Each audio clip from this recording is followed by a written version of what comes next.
امریکی اخبار new York Times کا دعویٰ ہے کہ امریکہ ایران پر بنکر بسٹر بم گرانے پر غور کر رہا ہے۔ یہ بنکر بسٹر بم ہے کیا؟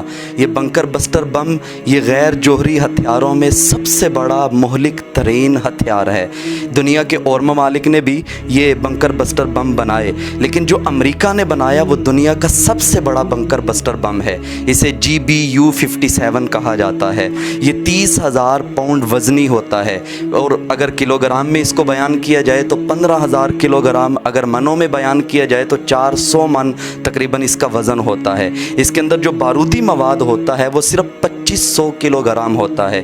اس کی باڈی زیادہ وزنی ہوتی ہے، اس کی باڈی بڑی اہم ہے کیونکہ یہ زیر زمین مار کرنے کے لیے بنایا گیا ہے۔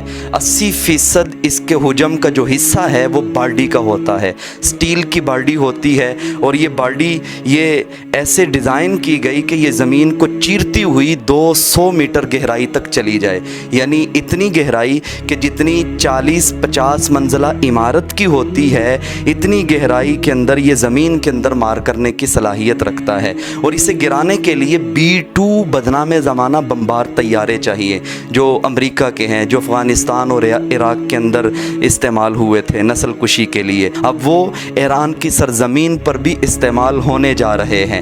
امریکہ اس پر غور کر رہا ہے۔ کل جو G7 ممالک اجلاس تھا کینیڈا کے اندر، اس کو بھی مختصر کیا، پھر امریکہ پہنچا اور اپنی کابینہ کا اجلاس طلب کیا۔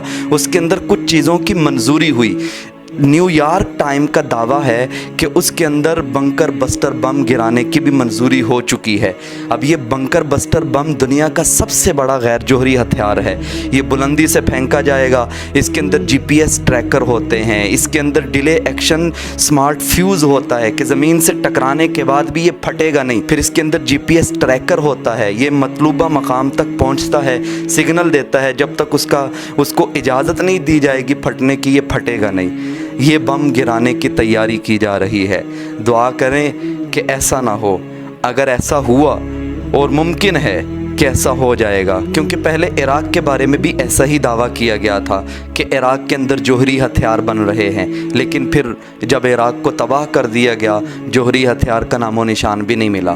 اب ایران کے ساتھ وہی کھیل کھیلنے کی تیاری کی جا رہی ہے۔